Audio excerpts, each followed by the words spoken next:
بسم الله الرحمن الرحيم. أتل ما أوحي إليك من الكتاب وأقم الصلاة إن الصلاة تنهى عن الفحشاء والمنكر ولذكر الله أكبر والله يعلم ما تصنعون. ولا تجادلوا أهل الكتاب إلا بالتي هي أحسن إلا الذين ظلموا منهم وقولوا آمنا بالذي أنزل إلينا وأنزل إليكم وإلهنا وإلهكم واحد ونحن له مسلمون. وكذلك أنزلنا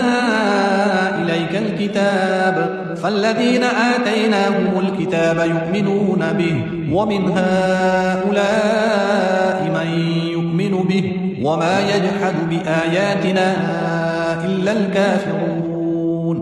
وما كنت تتلو من قبله من كتاب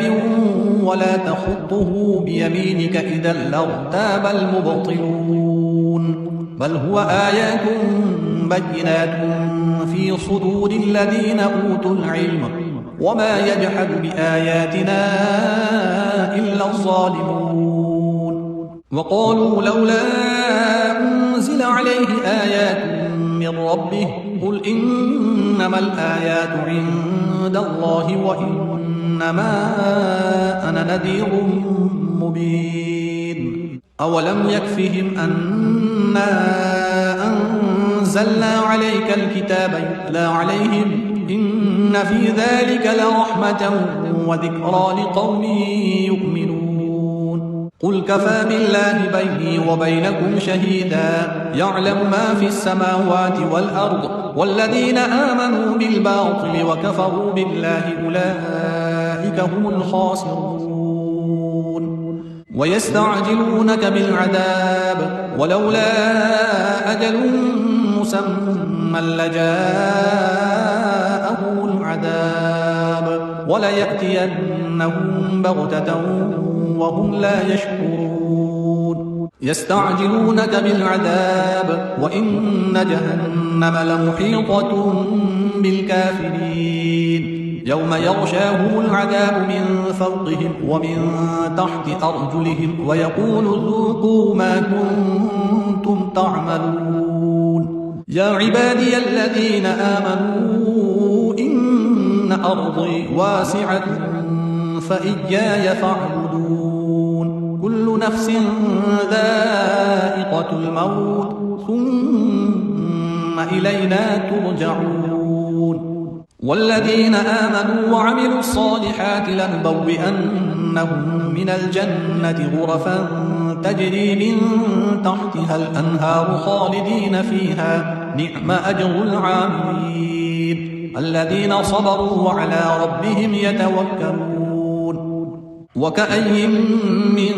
دابة لا تحمل رزقها الله يرزقها وإياكم وهو السميع العليم. ولئن سألتهم من خلق السماوات والأرض وسخر الشمس والقمر ليقولن الله فأنى يؤفكون. الله يبسط الرزق لمن يشاء من عباده ويقدر له إن الله بكل شيء عليم. ولئن سألتهم من نزل من السماء ماء فأحيا به الأرض من بعد موتها ليقولن الله قل الحمد لله بل أكثرهم لا يعقلون. وما هذه الحياة الدنيا إلا لهو ولعب وإن الدار الآخرة لهي الحيوان لو كانوا يعلمون. فإذا ركبوا في الفلك دعوا الله مخلصين له الدين فلما نجاهم إلى البر إذا هم يشركون. ليكفروا بما آتيناهم وليتمتعوا فسوف يعلمون. أولم يروا أنا جعلنا حرما آمنا ويتخطف الناس من حولهم أفبالباطل يؤمنون وبنعمة الله يكفرون. ومن أظلم ممن افترى على الله كذبا أو كذب بالحق لما جاءه أليس في جهنم مثوى للكافرين والذين جاهدوا فينا لنهدينهم سبلنا وإن الله لمع المحسنين. بسم الله الرحمن الرحيم. ألف لام ميم. غلبت الروم في أدنى الأرض وهم من بعد غلبهم سيغلبون في بضع سنين لله الأمر من قبل ومن بعد ويومئذ يفرح المؤمنون بنصر الله ينصر من يشاء وهو العزيز الرحيم. وعد الله لا يخلف الله وعده ولكن أكثر الناس لا يعلمون ظاهرا من الحياة الدنيا وهم عن الآخرة هم غافلون. أولم يتفكروا في أنفسهم ما خلق الله السماوات والأرض وما بينهما إلا بالحق وأجل مسمى وإن كثيرا من الناس بلقاء ربهم لكافرون. أولم يسيروا في الأرض فينظروا كيف كان عاقبة الذين من قبلهم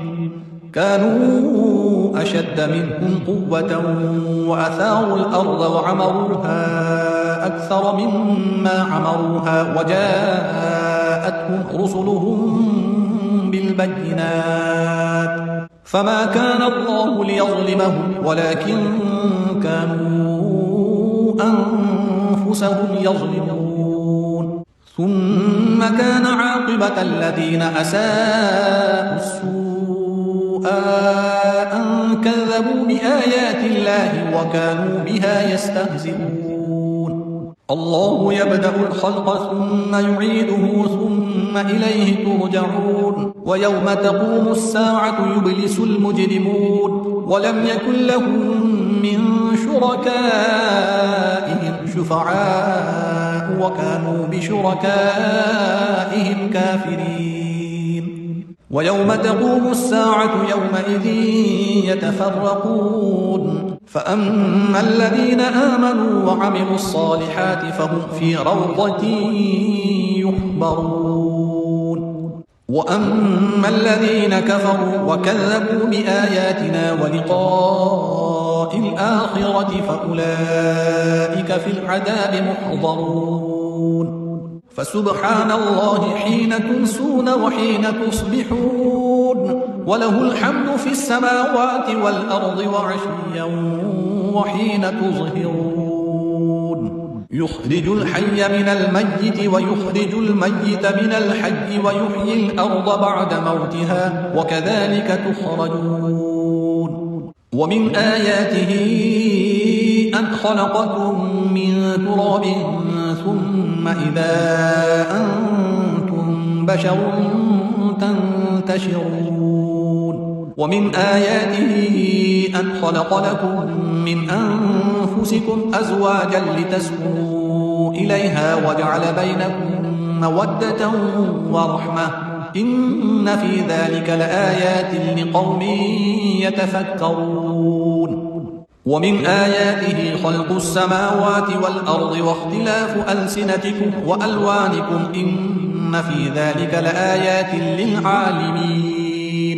ومن آياته منامكم بالليل والنهار وابتغاؤكم من فضله إن في ذلك لآيات لقوم يسمعون. ومن آياته يريكم البرق خوفا وطمعا وينزل من السماء ماء فيحيي به الأرض بعد موتها إن في ذلك لآيات لقوم يعقلون. ومن آياته أن تقوم السماء والأرض بأمره ثم إذا دعاكم دعوة من الأرض إذا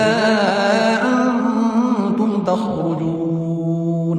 وله من في السماوات والأرض كل له قانتون وهو الذي يبدأ الخلق ثم يعيده وهو أهون عليه وله المثل الأعلى في السماوات والأرض وهو العزيز الحكيم ضرب لكم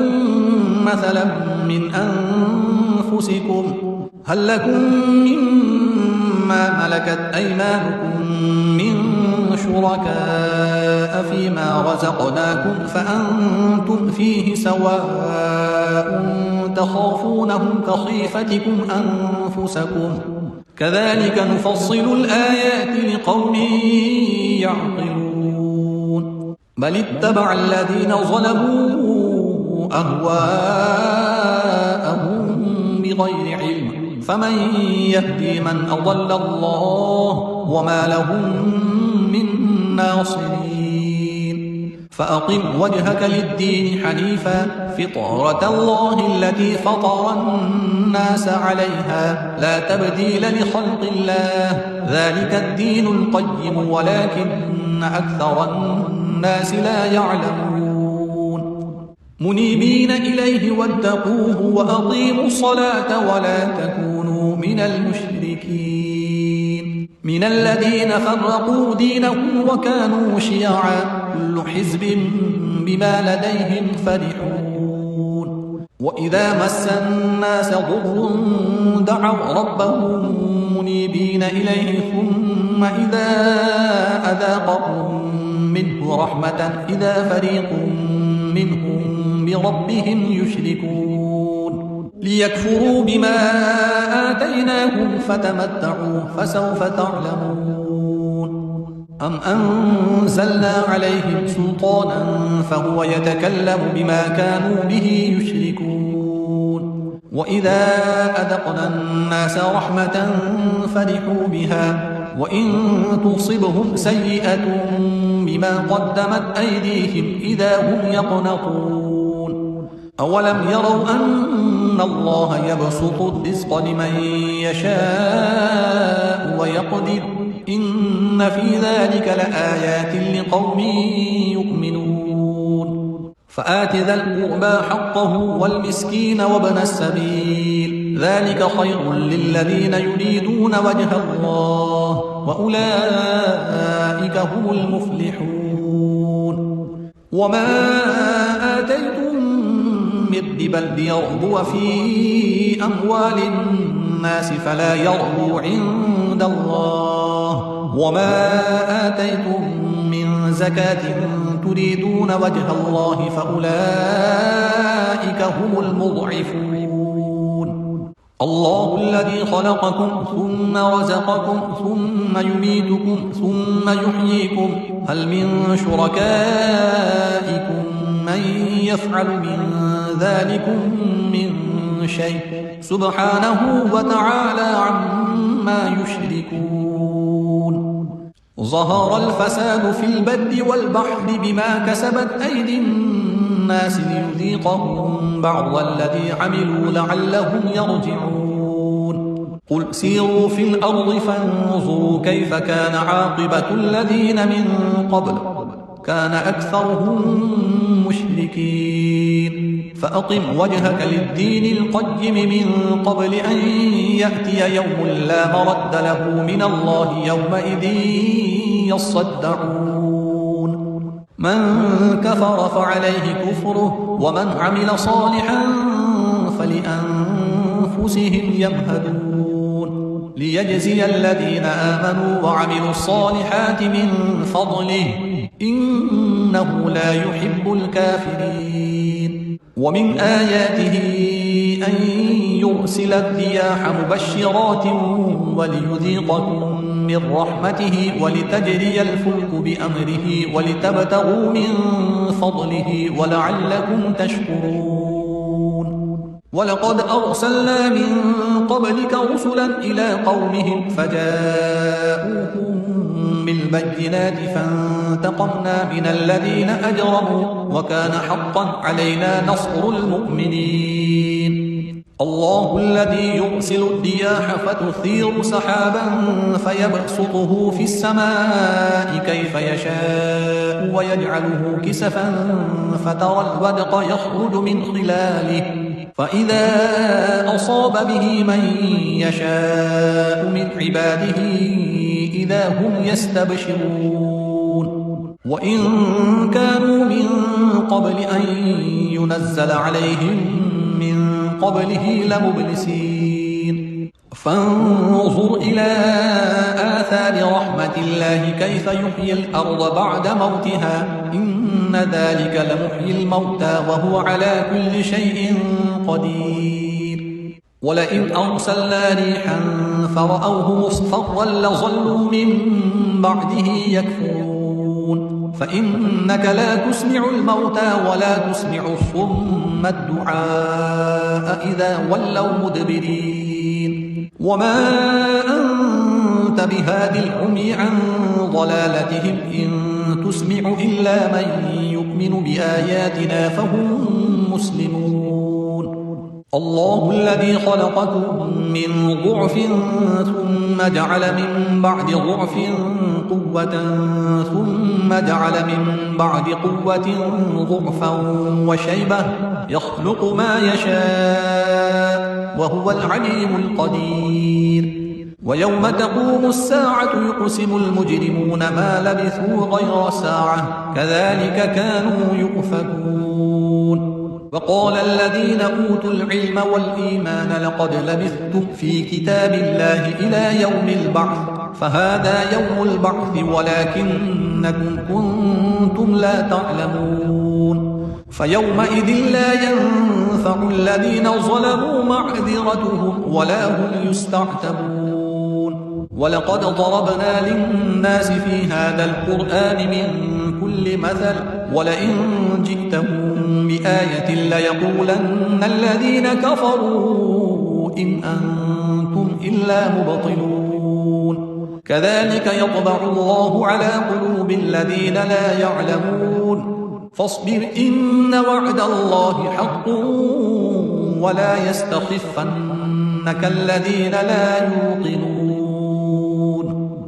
بسم الله الرحمن الرحيم ألف لام ميم تلك آيات الكتاب الحكيم هدى ورحمة للمحسنين الذين يقيمون الصلاة ويؤتون الزكاة وهم بالآخرة هم يوقنون أولئك على هدى من ربهم وأولئك هم المفلحون ومن الناس من يشتري لهو الحديث ليضل عن سبيل الله بغير علم ويتخذها هزوا أولئك لهم عذاب مهين وإذا تتلى عليه آياتنا ولى مستكبرا كأن لم يسمعها كأن في أذنيه وقرا فبشره بعذاب أليم إن الذين آمنوا وعملوا الصالحات لهم جنات النعيم خالدين فيها وعد الله حقا وهو العزيز الحكيم خلق السماوات بغير عمد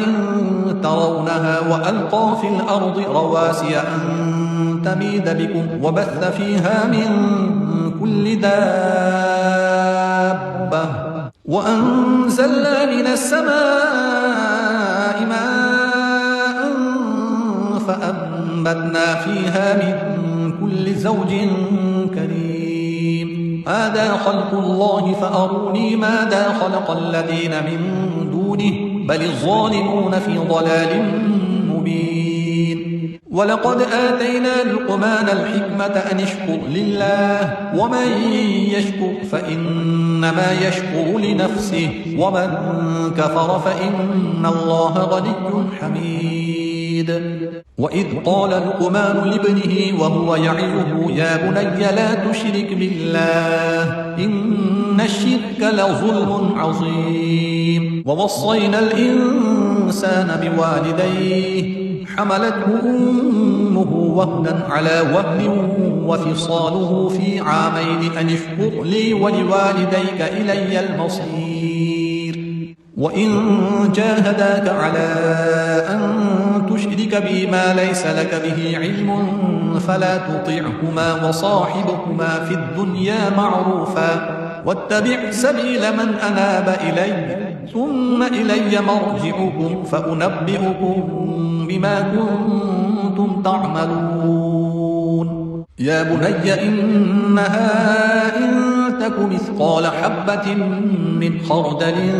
فتكن في صخرة أو في السماوات أو في الأرض يأت بها الله إن الله لطيف خبير يا بني أقم الصلاة وأمر بالمعروف وانه عن المنكر واصبر على ما أصابك إن ذلك من عزم الأمور ولا تصعر خدك للناس ولا تمش في الأرض مرحا إن الله لا يحب كل مختال فخور واقصد في مشيك واغضض من صوتك إن أنكر الأصوات لصوت الحمير ألم تروا أن الله سخر لكم ما في السماوات وما في الأرض وأسبغ عليكم نعمه ظاهرة وباطنة ومن الناس من يجادل في الله بغير علم ولا هدى ولا كتاب منير وإذا قيل لهم اتبعوا ما أنزل الله قالوا بل نتبع ما وجدنا عليه آباءنا أولو كان الشيطان يدعوهم إلى عذاب السعير ومن يسلم وجهه إلى الله وهو محسن فقد استمسك بالعروة الوثقى وإلى الله عاقبة الأمور ومن كفر فلا يحزنك كفره إلينا مرجعهم فننبئهم بما عملوا إن الله عليم بذات الصدور نمتعهم قليلا ثم نضطرهم إلى عذاب غليظ ولئن سألتهم من خلق السماوات والأرض ليقولن الله قل الحمد لله بل أكثرهم لا يعلمون لله ما في السماوات والأرض إن الله هو الغني الحميد ولو أن ما في الأرض من شجرة أقلام والبحر يمده من بعده 7 أبحر ما نفدت كلمات الله إن الله عزيز حكيم ما خلقكم ولا بعثكم إلا كنفس واحدة إن الله سميع بصير ألم تر أن الله يولج الليل في النهار ويولج النهار في الليل وسخر الشمس والقمر كل يجري إلى أجل مسمى وأن الله بما تعملون خبير ذلك بأن الله هو الحق وأن ما يدعون من دونه الباطل وأن الله هو العلي الكبير ألم تر أن الفلك تجري في البحر بنعمة الله ليريكم من آياته إن في ذلك لآيات لكل صبار شكور وإذا غشيهم موج كالظلل دعوا الله مخلصين له الدين فلما نجاهم إلى البر فمنهم مقتصد وما يجحد بآياتنا إلا كل ختار كفور يا أيها الناس اتقوا ربكم واخشوا يوما لا يجزي والد عن ولده ولا مولود هو جاز عن والده شيئا إن وعد الله حق فلا تغرنكم الحياة الدنيا ولا يغرنكم بالله الغرور إن الله عنده علم الساعة وينزل الغيث ويعلم ما في الأرحام وما تدري نفس ماذا تكسب غدا وما تدري نفس بأي أرض تموت إن الله عليم خبير. بسم الله الرحمن الرحيم. ألف لام ميم. تنزيل الكتاب لا ريب فيه من رب العالمين. أم يقولون افتراه بل هو الحق من ربك لتنذر قوما ما أتاهم من نذير من قبلك لعلهم يهتدون. الله الذي خلق السماوات والأرض وما بينهما في 6 أيام ثم استوى على العرش ما لكم من دونه من ولي ولا شفيع أفلا تتذكرون. يدبر الأمر من السماء إلى الأرض ثم يعرج إليه في يوم كان مقداره 1000 سنة مما تعدون. ذلك عالم الغيب والشهادة العزيز الرحيم الذي أحسن كل شيء خلقه وبدأ خلق الإنسان من طين ثم جعل نسله من سلالة من ماء مهين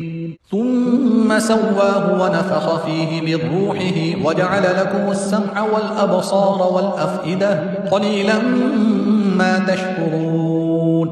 وقالوا أإذا ضللنا في الأرض أإنا لفي خلق جديد بل هم بلقاء ربهم كافرون. قل يتوفاكم ملك الموت الذي وكل بكم ثم إلى ربكم ترجعون. ولو ترى إذ المجرمون ناكسوا رؤوسهم عند ربهم ربنا أبصرنا وسمعنا فارجعنا نعمل صالحا إنا موقنون. ولو شئنا لآتينا كل نفس هداها ولكن حق القول مني لأملأن جهنم من الجنة والناس أجمعين. فذوقوا بما نسيتم لقاء يومكم هذا إنا نسيناكم وذوقوا عذاب الخلد بما كنتم تعملون. إنما يؤمن بآياتنا الذين إذا ذكروا بها خروا سجدا وسبحوا بحمد ربهم وهم لا يستكبرون. تتجافى جنوبهم عن المضاجع يدعون ربهم خوفا وطمعا ومما رزقناهم ينفقون. فلا تعلم نفس ما أخفي لهم من قرة أعين جزاء بما كانوا يعملون. أفمن كان مؤمنا كمن كان فاسقا لا يستوون. أما الذين آمنوا وعملوا الصالحات فلهم جنات المأوى نزلا بما كانوا يعملون. وأما الذين فسقوا فمأواهم النار كلما أرادوا أن يخرجوا منها أعيدوا فيها وقيل لهم ذوقوا عذاب النار الذي كنتم به تكذبون.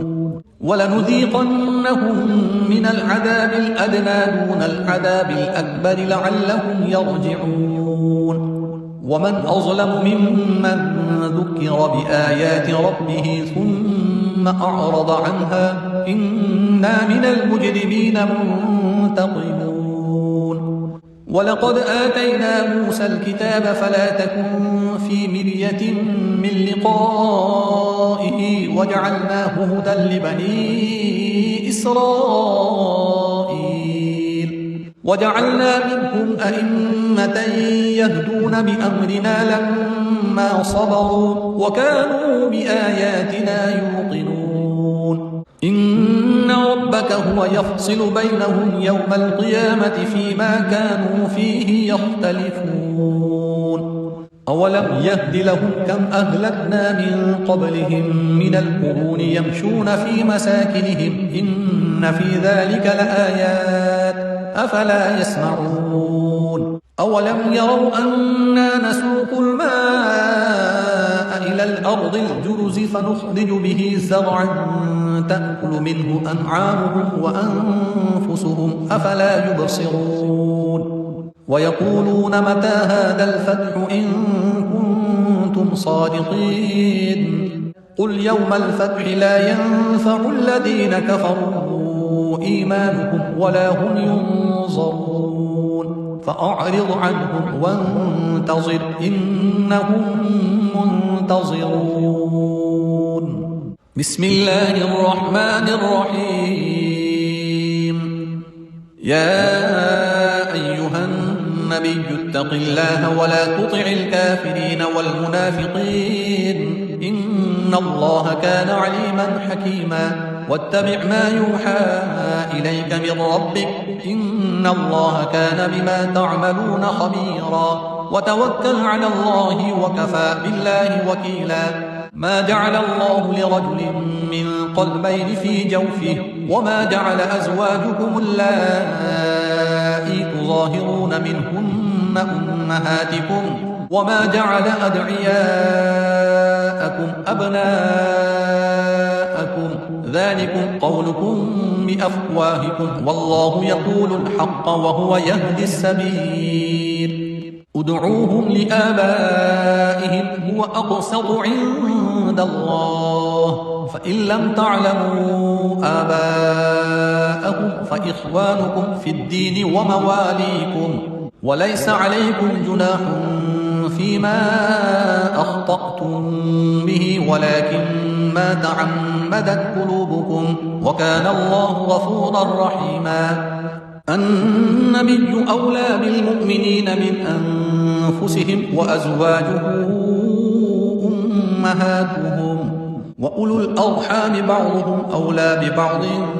في كتاب الله من المؤمنين والمهاجرين إلا أن تفعلوا إلى أوليائكم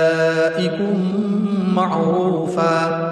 كان ذلك في الكتاب مسطورا وإذ أخذنا من النبيين ميثاقهم ومنك ومن نوح وإبراهيم وموسى وعيسى بن مريم وأخذنا منهم ميثاقا غليظا ليسأل الصادقين عن صدقهم وأعد للكافرين عذابا أليما يا أيها الذين آمنوا اذكروا نعمة الله عليكم إذ جاءتكم جنود فأرسلنا عليهم ريحا وجنودا لم تروها وكان الله بما تعملون بصيرا إذ جاءوكم من فوقكم ومن أسفل منكم وإذ زاغت الأبصار وبلغت القلوب الحناجر وتظنون بالله الظنونا هنالك ابتلي المؤمنون وزلزلوا زلزالا شديدا وإذ يقول المنافقون والذين في قلوبهم مرض ما وعدنا الله ورسوله إلا غرورا وإذ قالت طائفة منهم يا أهل يثرب لا مقام لكم فارجعوا ويستأذن فريق منهم النبي يقولون إن بيوتنا عورة وما هي بعورة إن يريدون إلا فرارا ولو دخلت عليهم من أقطارها ثم سئلوا الفتنة لآتوها وما تلبثوا بها إلا يسيرا ولقد كانوا عاهدوا الله من قبل لا يولون الأدبار وكان عهد الله مسؤولا قل لن ينفعكم الفرار إن فررتم من الموت أو القتل وإذا لا تمتعون إلا قليلا قل من ذا الذي يعصمكم من الله إن أراد بكم سوءا أو أراد بكم رحمة ولا يجدون لهم من دون الله وليا ولا نصيرا قد يعلم الله المعوقين منكم والقائلين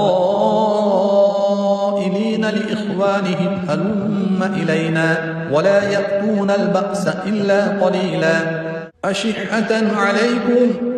فإذا جاء الخوف رأيتهم ينظرون إليك تدور أعينهم كالذي يغشى عليه من الموت فإذا ذهب الخوف سلقوكم بألسنة حداد أشحة على الخير أولئك لم يؤمنوا فأحبط الله أعمالهم وكان ذلك على الله يسيرا يحسبون الأحزاب لم يذهبوا وإن يأتي الأحزاب يودوا لو أنهم بادون في الأعراب يسألون عن